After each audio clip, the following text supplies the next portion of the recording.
new terminal for our couldn't find anybody better. I just want to say there was tremendous love in that room. The press got to see the sitting, but they didn't get to see the speaking. And I actually said, it's too bad the press couldn't see this, because every one of them spoke for a little while, and I spoke for a little while, and it's a lot of speeches. We kept it short, but it's too bad the press couldn't have seen what we were doing in that room, because it was very smart people, and they have a lot of good in their heart, not evil, good. And they're doing a great job for their country. The world is doing well. We have, as you know, the oil is down. We'll see whether or not we keep it down. We should keep it down. We're doing things that should have been done 47 years ago with Iran. And I just want to say that throughout my first term and over the past 18 months, the United States has led to dramatically increase the defense spending and to have equipment that no other country in the world has. When you look at Venezuela, when you look at Iran, essentially demolished their military in a couple of weeks. They had a good military, they had a good Navy, they had 159 ships, everyone's at the bottom of the sea. They had hundreds of airplanes, they're all gone. They're all lying burned up on the runways. They were totally decimated. Their radar is gone. Everything's gone. Pretty low. They have a small percentage of missiles left. They have some of the launchers, missile launchers left. Call them launching pads. But most of that's been destroyed too. So we have the strongest military in the world by far. Not even close. Everybody admits it.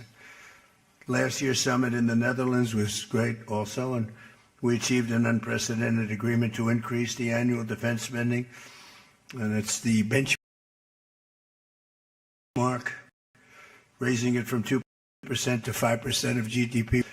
Impossible. And most of the countries have agreed to it. We have a couple of that didn't, but I have a feeling they're going to, and pretty quickly. In fact, today they were very positive. One of them in particular was, I didn't think, a good team player. Today was a great team player.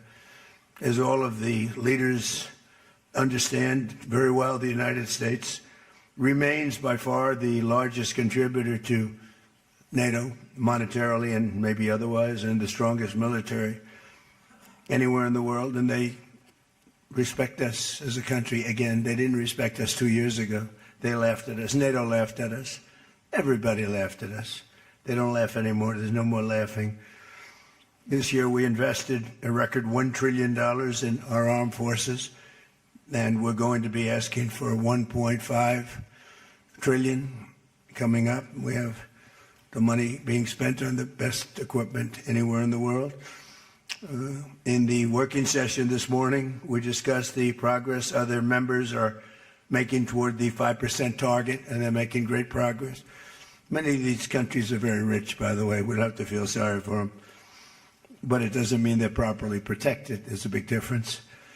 Some have truly answered the call, and others are making big changes and will be answering the call. I think I can say in all cases they're going to be answering the call.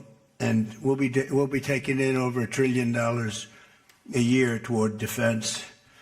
And that's a tremendous amount of money. It's a big up. They were at 2%. They were actually at 1%. I got them to 2%. Then I wanted to get them to 5%. And we got up to 5% the last time.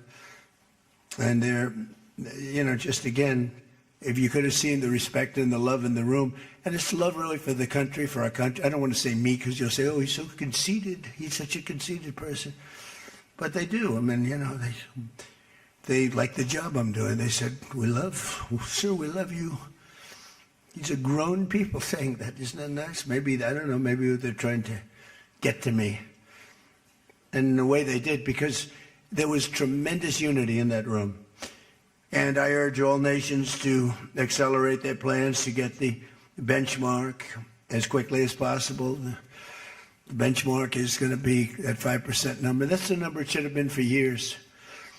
As a result of the commitment we achieved last year, defense spending of other NATO members surged by more than almost $150 billion in 2025, and much of that money is being spent on American-made equipment. They all want American-made equipment.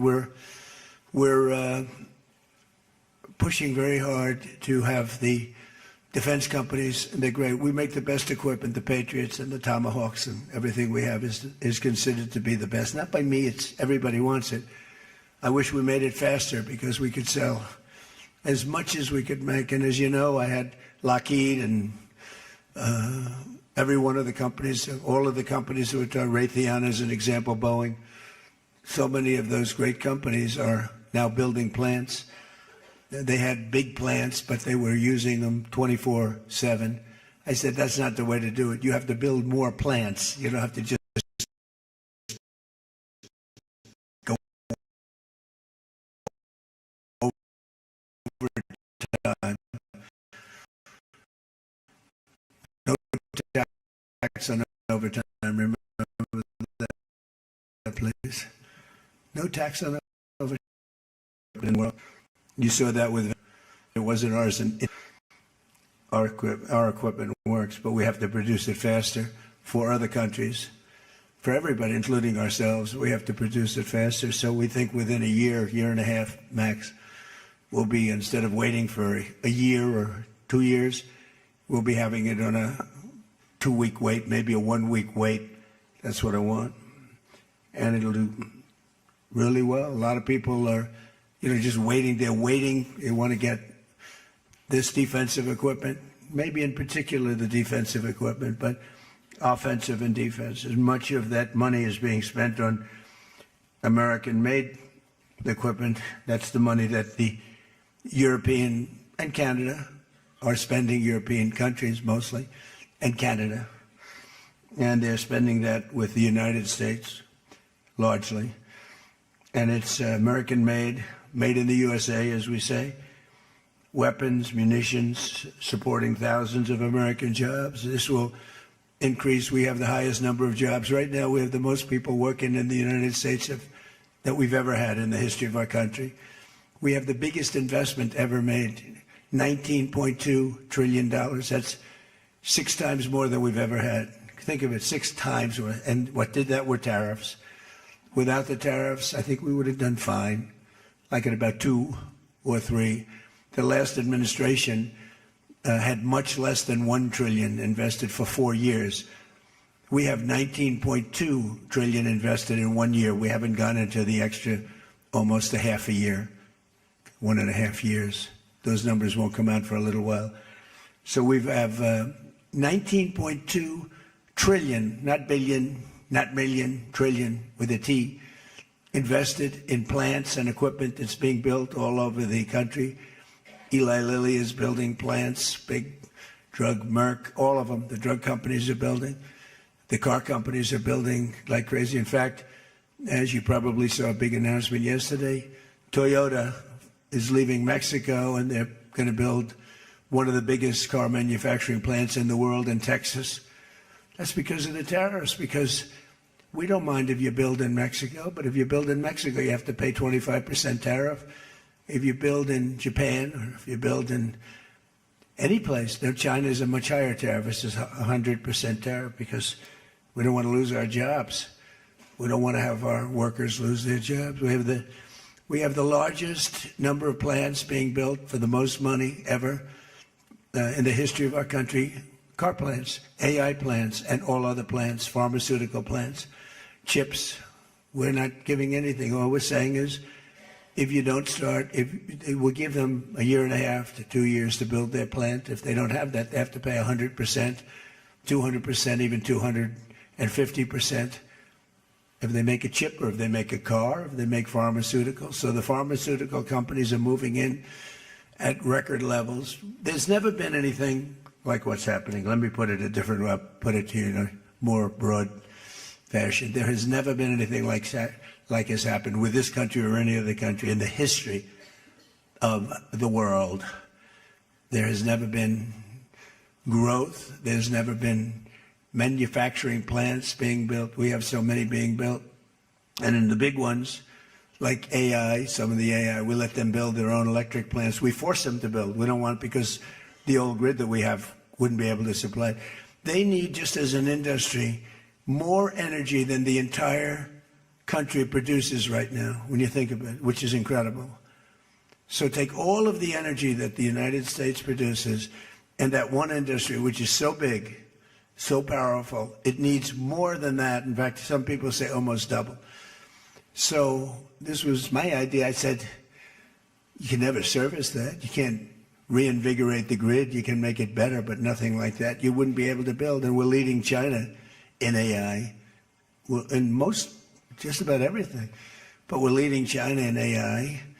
Even in TikTok, you know, I was watching somebody say, oh, the TikTok deal, it's so bad for, well, because they say the deal was incredible, but they think the word that gets out is bad, except the numbers just came out, and I'm #1 on TikTok, and all I do is talk about communism, right? So it's sort of good. I used it to get elected, too. But, you know, you have to get your word out. But it just, the numbers came out just a little while ago, and I was #1, some ridiculous number. I never heard of numbers like that, but #1. And all these entertainers are number 27, 29. It's crazy. I don't even understand myself. But that means that my word's getting out about how great our country is, how successful our country is, and how bad communism is, and how bad these lunatics are that are running for election that don't sound good, don't think good, and don't look good. I don't see any looker. I don't see anybody with the look. You know, you need the look, I guess. You need something, but they don't have it. And I think they'll fade fast. And it's not social democrats. This is not a social, these are communists that are running. And they don't want God. They don't want successful things to happen for our country. They don't want to have a successful country. I think they're sort of crazy. As European nations rebuild their militaries, American equipment will be the largest beneficiary. The defense companies are going to be making most of that equipment. They want the American equipment because it works better. It's not a question of anything else. We make the best equipment in the world. And to that end, I provided other leaders with an update on the steps we're taking to rapidly scale up production in the United States.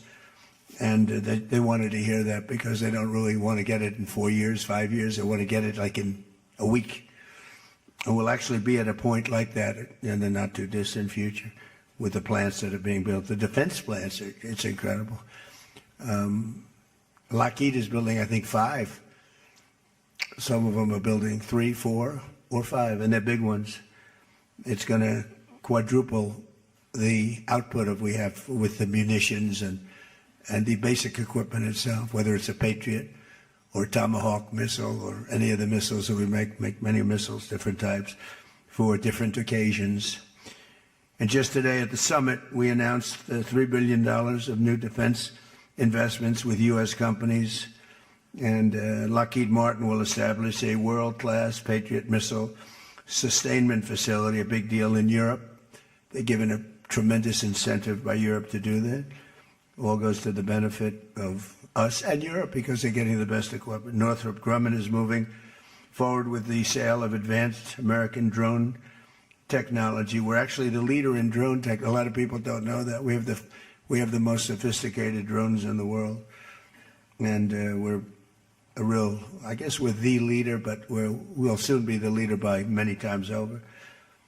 And Lockheed and Rheinmetall are announcing a partnership to build the Army Tactical Missile Systems, which is a big deal. And Anduril is announcing a deal to build their new Barracuda missiles, which is a very highly sophisticated, fast missile, and we're doing that for Poland. Poland's doing very well, by the way, with a very, very good president, great president, I think.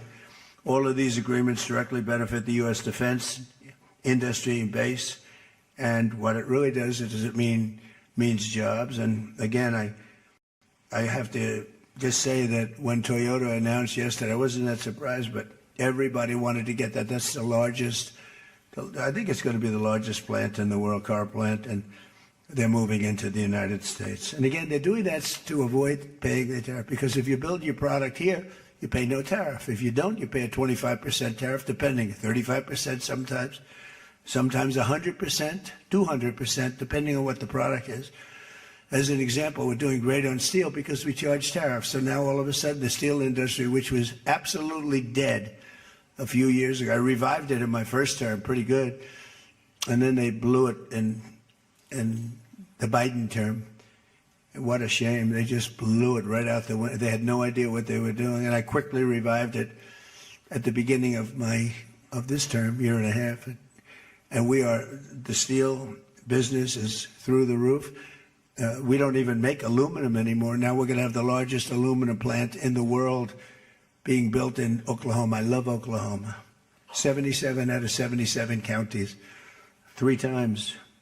And it's great. It's a great state. They're going to be building the largest aluminum plant in the entire world in Oklahoma, starting very soon.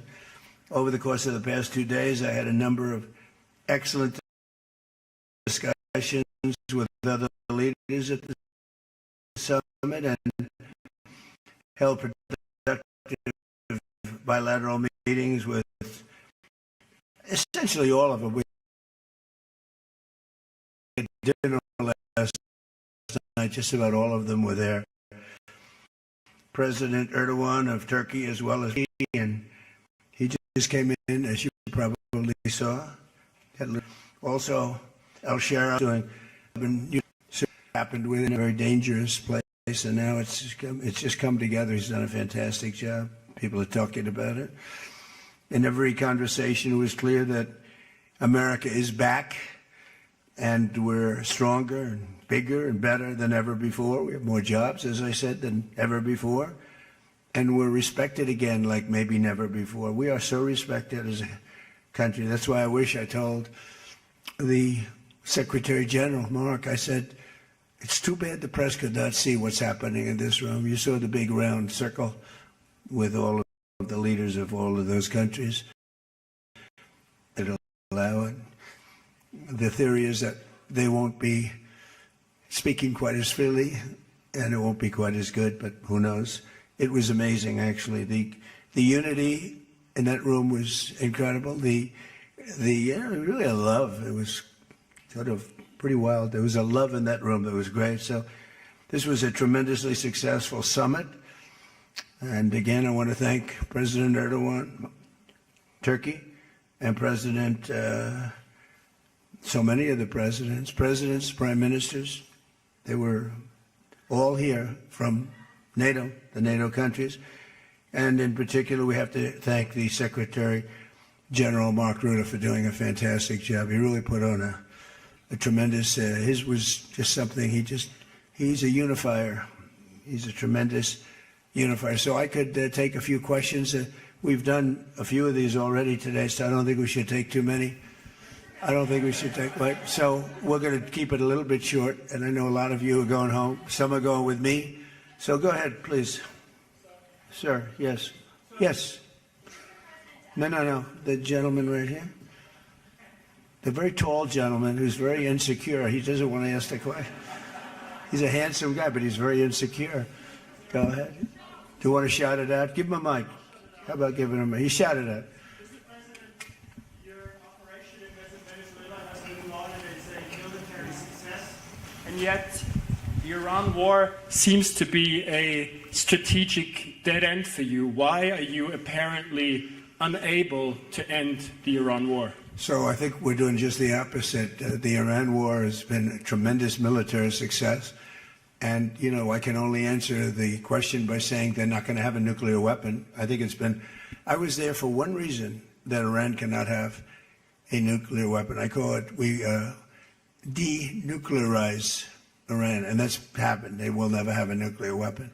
That stuff is so far down under a mountain. It's a granite mountain that collapsed on top of it. Take months to get it out. I think it's a tremendous success, Iran. And you see the oil prices are lower than they were when I started. And people like to say that, but look, they have no military left. Their Air Force is gone. As I said, their ships are gone. 159 ships are gone. They're at the bottom of the sea. Their radar's gone. Everything's gone. So when you say not a success, it's a tremendous success. The fake news likes to say how well they're doing. They're doing terribly. They have 350% inflation. When the war started, they had like 6%, 5%. They have, they want to make a deal, but they don't know how to make a deal. And then they go around shooting ships at night. I don't like that. You know, they're dealing with very fine people. They're dealing with Steve Witkoff. They're dealing with Jared Kushner and J.D. Vance. And they're dealing with Marco and Scott. They're dealing with great people. But I don't know. I think they're a little loco. They're a little crazy. But they told us they'd like to go to the funeral of a very, a person who was, killed a lot of people. Khomeini killed a lot of people over the years, and there for a long time. Don't forget, what we did should have been done 47 years ago. It could have been done any time within 40. This has gone on for, they were the bully of the Middle East. So they're a much different country. Now, in one day, all of their anti-aircraft things are gone. That doesn't mean they're not going to get a plane at some point, but all of it's gone. Everything's gone. Their leaders are gone. They had leaders, they're gone, and they had another set of leaders, they're gone. Now they have another set of leaders, they may be gone. Who knows? And you know what? I may be gone too, because I'm their number one target. It's out all over the place. I'm their number one, because they're scum. That's the way they act, and that's the way they've done it for 47 years. But I'm doing what's right for the country. I'm doing really what's right for the world. They have to be stopped. And they've killed thousands, hundreds of thousands of people. They killed 52,000 protesters over the last 3 months. So when you say we're not doing well, I think we're doing phenomenally well. Our military has been incredible.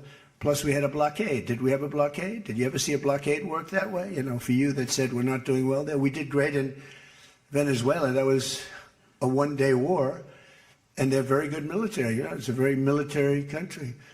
We took out one of the worst human beings in the world, Maduro, and he's in jail waiting for trial. But what he did to this country was incredible, including the fact not only the drugs, but he had people pour into the country from prisons. They opened up their prisons. They allowed them to come in. We're getting them out. We're getting them all out. But we have, with the Biden open border policy, with Kamala as your border czar. Remember, she was a border czar, but she never called Border Patrol, never once, and she never went to the border. The border was a disaster. Now it's fixed. It's fixed where we have nobody, and I don't do these numbers. 0 people come in through our border, through our southern border. 0. And that's been announced now every month for the last 12 months. 0. We had millions of people come in, under 25 million people, I think more than that under Biden. And they weren't people that you want, and for the most part, they were drug dealers. They were escaped from, think of it, all the prisons, and I'm not just talking about from South America, I'm talking about from the Congo, I'm talking about from all over the world. The prisons were emptied out. They were emptied out into our country. But they had the worst murderers. We had people allowed in our country that should never, and they walked in through an open border policy.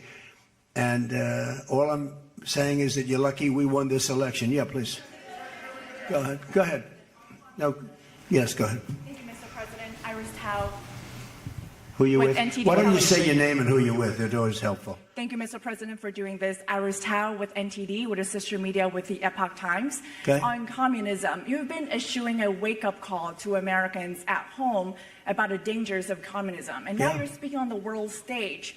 What's your message to people both living under communist and socialist regimes, but also people living under democracies like in Europe and America, who might not have realized how close communism has come to home? Yeah, that's a great question, actually. But look, I want to get the word out, because what's forming is communism in the country. And communism's easy to sell. I would be the greatest communist in history. I'd be right up there with Lenin. I'd be as good as anybody. You've got free rent for the rest of your life. What they don't say is that you'll be living in squalor in 12 months. You've got a free house. Would anybody like to have a free house? We'll take it away from somebody. We'll give it to you. You'll have murders all over the place. Communism's a disaster. It's been proven to be for thousands of years under different names, but same thing. It's very important. And, you know, it's funny. One of the reasons I do so well with Hispanic people, I set a record, Republicans. I get great numbers for the election, helped me get elected in a landslide, the Hispanics, because a lot of them came from countries that were essentially communist. You know, whether you call them radical socialists or communists is not that much, but there's a little difference. When they say social democrats, well, social democrats, it sounds so nice. It's not nice. It's a very dangerous term. So I do talk about it, and I talk about it on TikTok, and I talk about it everywhere. I talk about it here. And you're right, it has become international, but it's never worked, and it's not going to work. What is working is the United States. So think of it, we have more jobs than we've ever had. People are making more money than they've ever made. I'm talking about workers now. I'm talking about workers. They're making higher salaries than they've ever made before. It's just the best system, and it's got flaws, but everything's going to have a little flaw, but it's been amazing. And when I watch what's happening, and I see these lowlifes getting, I mean, they're lowlifes. I watch them. I know good people. I know quality people. These are essentially lowlifes. And when I see what they're talking, I think they're very dangerous in many ways. And I've said it, and then I said, boy, that's a pretty big statement. Then I realized,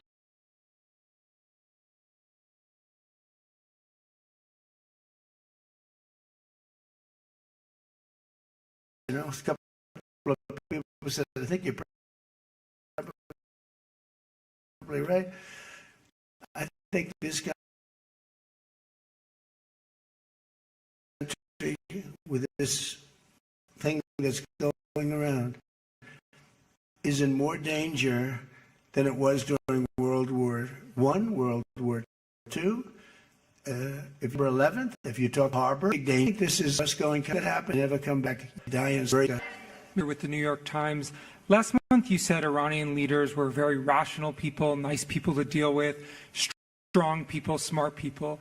Today, you said they were scum, sick people, and being led by sick people. What changed, and do you think they're... I got to know them. So well, I've said that about a lot.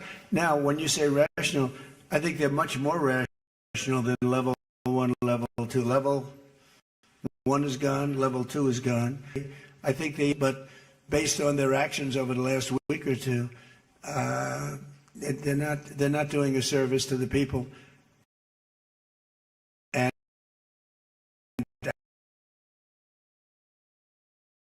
I think more than anything else is I got to know. I'm not sure I want to make a deal with games, but let's just finish it. Yeah.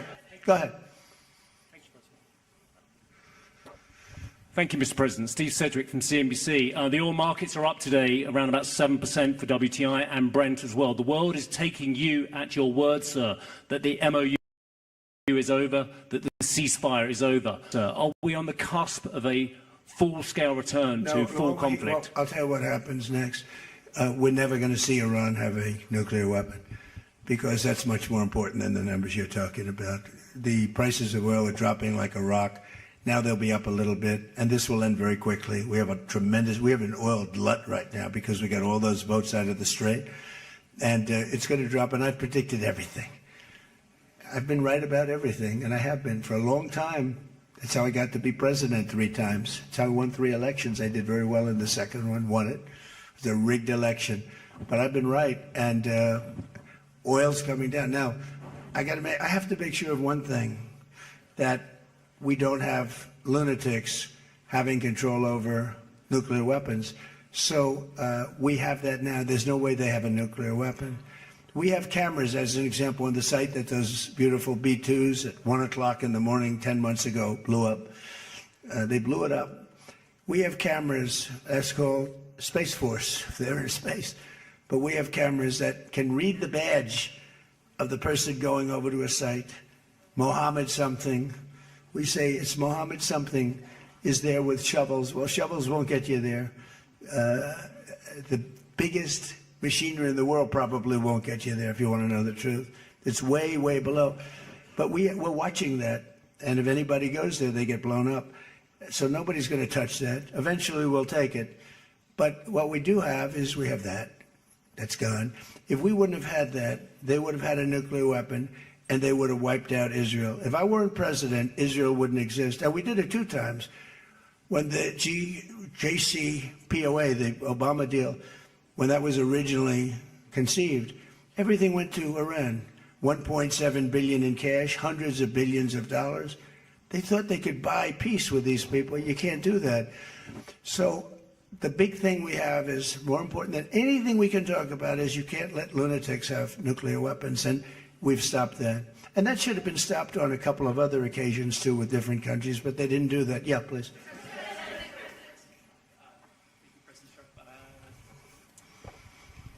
Stephen Nelson from the New York Post. I'd like you to address speculation that you're leaving Ankara not in the new Air Force One because of security concerns involving Iran. You've spoken today twice about them possibly assassinating you and possibly being successful. Did that concern have something to do with Well, I speak about it a lot because, you know, the life of a president is very dangerous. It's 5.2%. You know what a race car driver is? 1/10 of 1%. A bull rider, that looks pretty dangerous to me. It's 1/10 of 1%. No, it's 5.2% is you don't make it. You should have told me you're an excellent reporter. You should have told me that years ago. Maybe I wouldn't have run. It's a very dangerous profession.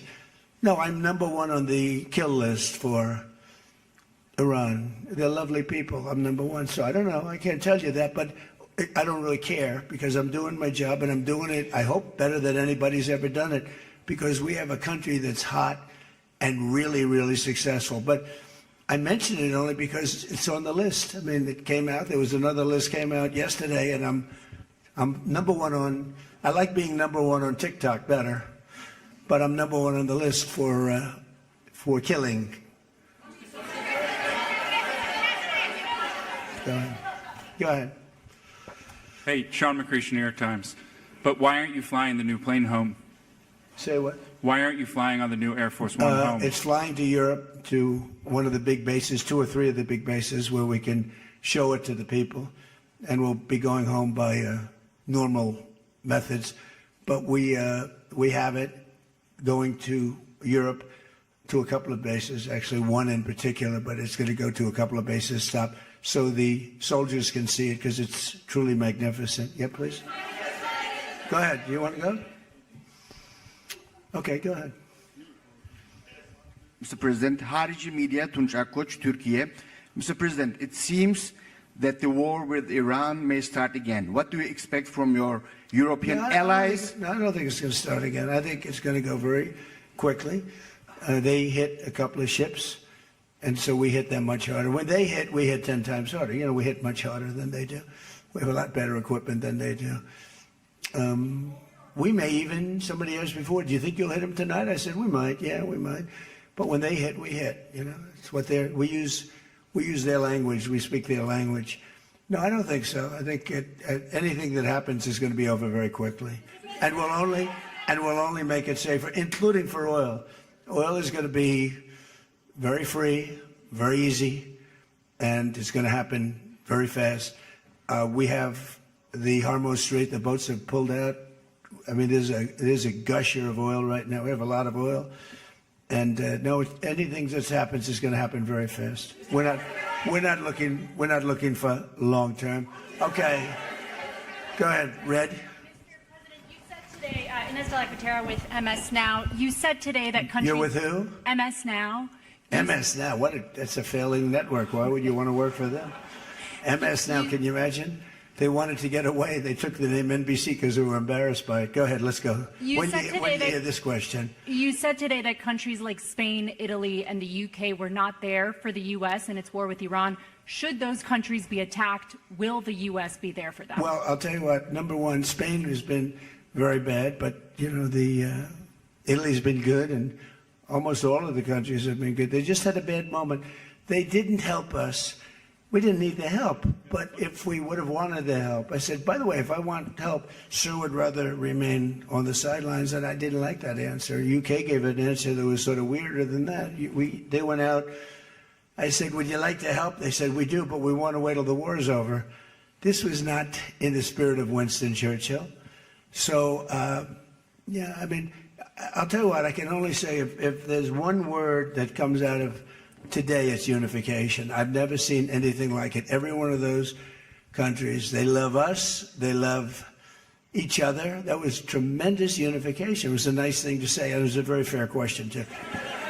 Yeah. Green? Yeah, you're wearing green, right? Thank you, Mr. President. Eda Turul from Haber Global TV, Turkey. Mr. President, after your meeting with President Erdogan, can you tell us whether you and President Erdogan reach an understanding on Turkey's return to the F-35 program and the future of U.S.-Turkey defense cooperation? And do you believe U.S.-Turkey relations are entering a new chapter right now? Well, I had a great relationship in my first term. You remember Pastor Brunson, and he was put in jail for 35 years, and I called. He was an evangelical hero, actually, very good man. And I called President Erdogan, and he let him out. I didn't pay anything like Obama and Biden pay billions of dollars all the time. I never paid any for anybody. I just told him, let him out. Let him out. But in this case, I didn't say it the second way. I said it the first way. I said, look, he's a good man. He's highly respected, and the evangelical, and I'd like you to let him out. And he was in my office, in the Oval Office the following day, Pastor Brunson. I had a great relationship. When Sleepy Joe Biden got in, bad things happened with a lot of things between the border. Everything was bad. We were laughed at all over the world, and we had a very bad relationship with a lot of countries. I think Turkey was one of those countries. But that changed on November 5th when we had the election, and it's one of our best relationships. We have a great relationship, and they're talking about the F-35 airplane, and it's the best plane, and everybody wants it, and we have to make a decision who we give it to.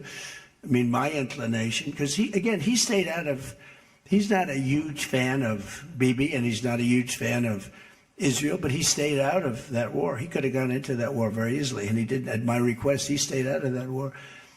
He's been a very good ally. I mean, Marco could tell you we have a very strong relationship with Turkey. You know, it's a very big country. It's a very powerful militarily. It's the second most powerful country in NATO. It's a NATO country. So whether or not we do that, I haven't totally made up my mind. But my inclination is to say, look, he's done everything. He's helped us in so many different ways. And you know who else has been good to us? China. China never came into the war. They get 50% of their oil from Hormuz Strait. They never came into the war. They never said, I'm going to send a ship in 5 destroyers along each side of the ship. They never did. No, President Xi's been great. Everyone's been sort of great, to be honest. You know why? Because they respect our country again. They laughed at our country. They thought we were a bunch of fools. They saw a president that couldn't talk, he couldn't walk. He was a disaster. They lost respect for our country, but now they have more respect for our country than they've ever had before. Thank you all very much. We'll see you back. Thank you very much, everybody.